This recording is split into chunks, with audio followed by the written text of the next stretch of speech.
Many of us, you guys, are on the path to what I call stress success. You can hit your income goal on this path. Absolutely, you can. But you're not going to be able to enjoy it. You're going to be tired. You're going to be burnt out. And what I want for you is to learn how to create more aligned success. Because remember, that numbers goal, that is not the real goal. That's just the vehicle for you to get to living the life that you actually want. Hey, I'm Michelle Reese, founder of the Align Agent Academy, where I get to help agents like you create a multi-figure business by increasing productivity and reducing the overwhelm. And today, I'm going to show you how. So today I want to talk about some of the most common traps you find yourself in, why they're showing up for you, and more importantly, how to get out of them.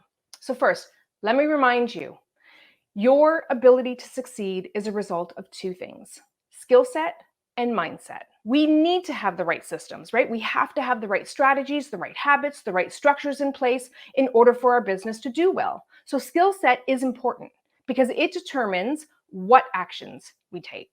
Our mindset are the thoughts and the beliefs that we carry. Those thoughts and beliefs are what determine the decisions and the actions that we take. It's our thoughts that decide if something is fearful or not, whether we have what it takes to face these fears or not.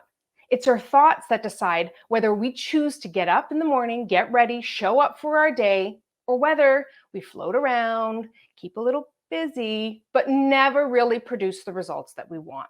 Everything that we want begins in the mind first. Now, we know our brain is wired for two things: safety and efficiency. I can give you all of the productivity hacks that I have, and I can teach you how to work smarter and build better habits, and I'm committed to doing that. But if your brain is always in a constant state of stress and overwhelm because you're operating with a software that is negative and limiting, nothing else is going to matter. I like to share the story of when my daughter first got into the car, right, for her very first time, because it's a real depiction of what goes on right up here. Just like she stepped into the car and instinctively put one foot on the gas, one foot on the brake. This is how we run our business. This is how we navigate our lives. We, you guys, are hardwired to avoid danger because our brain's number one job is to keep us safe. Great mechanism. It really, really is, especially if you're walking down a dark alley or you're confronted by a pack of wild animals.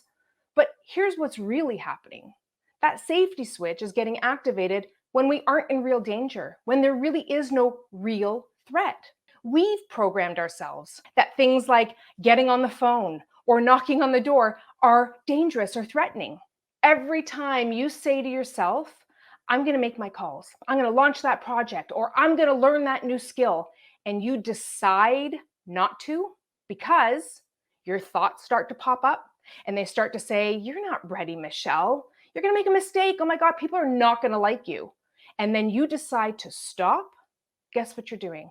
You're reinforcing those thoughts and they're strengthening the habit of avoidance and procrastination. Every action that you need to do in your business to succeed that you're avoiding, you're looking at as a threat. Somewhere in your programming, it is there and it's telling you that this is dangerous. And as long as this is the lens that you're wearing and the programming that you're working with, as long as you continue to have these thoughts and you let these thoughts dictate your decisions, you're always going to struggle. You're always going to hide. You're always going to hold yourself back. I talk about my daughter and the brake pedal because in actual fact, that's what these traps are. They're called brake pedal behaviors. And we engage in them because they do one thing. They stop us. Let me quickly run through the 4 brake pedal behaviors, or the 4 traps that you guys are finding yourself in, okay?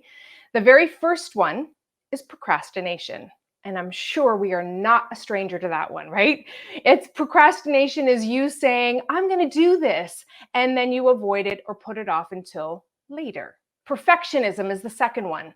Perfectionism is you really just striving for an ideal that doesn't exist, that is unachievable. And you stop yourself from doing anything because it's just not ready yet. It's not perfect yet. I don't know enough yet. Trap number 3 is comparisonitis, which is really you constantly measuring yourself up against other people. And when you do that, what you're doing is you're deciding that you're too far behind, or that you're not good enough, or they've got some secret that you don't have, or you're making a mistake or doing things wrong. Number 4 is imposter syndrome. And that's really just you believing that somehow you don't belong here, right? That people are going to figure you out, that you're a fraud. And when you're in that place, I mean, the safest thing to do is just hide. Those are the 4 brake pedal behaviors, or those traps. And they do one thing: they stop you. They stop you from taking action. They stop you from doing what you need to do to be consistent and persistent. Now, whether we like it or not, these 4 traps are fear-based responses. They are your habits. And who determines our fears? We do. What I want you guys to start recognizing is that every time you sit down at your desk to tackle your day, and then you find yourself maybe organizing it instead or tidying things up, your brain is responding to a fearful or stressful thought. Your thoughts, you guys, are the lens that your brain uses to make decisions from.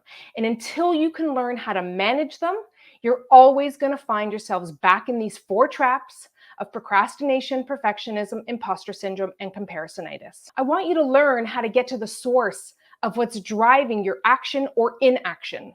I want you to notice where you're going to fall short, where you're going to stop yourself. Because the very, very first step to avoiding these traps is to be aware that they actually exist. Awareness, you guys, is 80% of the solution for everything. We can't fix a problem that we don't know we have, right? I want you to notice that when you find yourself procrastinating or making up an excuse, maybe as to why now might not be a good time to start on this action plan, I want you to notice that there was a thought that triggered that response, okay? Because everything begins with your thoughts.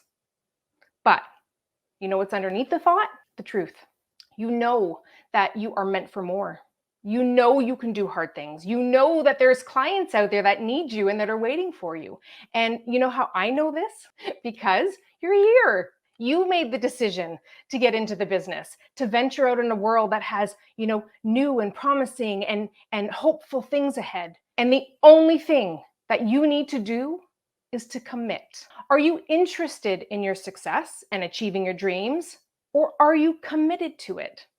Because when you're interested, you'll do the work, right? You'll take action, but when things get tough or life throws you a curveball, you're going to stop, because being interested is not enough. What you need is commitment. Commitment is what keeps you going. Commitment is what has you doing what's needed, not just what's easy. Commitment is what takes you the full way. So first off, let's remember, you need 2 things to succeed.